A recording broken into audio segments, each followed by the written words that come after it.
रामकृष्ण हरी. आज पालखी प्रस्थान आहे आणि आज गुरुवार असल्यामुळे आपली नेहमीची जी गुरुवारची पालखी आहे ती आत्ता त्याचं प्रस्थान होत आहे आणि नेहमी दरवर्षीपेक्षा त्यामुळे आपल्या ह्यावर्षी थोडंसं प्रस्थान उशिरा सुरू होणार आहे.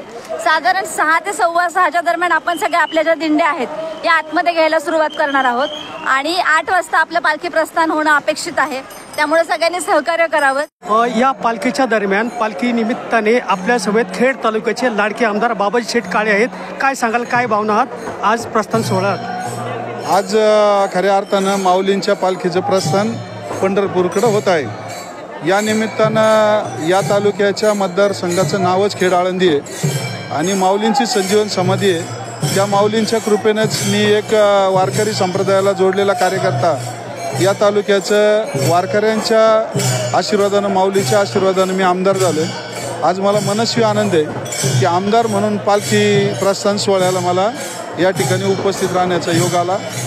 प्रशासनानं संपूर्णपणे जय्यत तयारी केलेली आहे आणि त्यामध्ये पावसाची मोठ्या प्रमाणामध्ये हजेरी लागलेली आहे. इंद्रायणी दुतर्फा वाहती, परंतु तरीसुद्धा भाविक आणि सर्व वारकरी मोठ्या आनंदानं पावसाचंही स्वागत करतात आणि आपल्या पालखीचं पण स्वागत करणार आहे.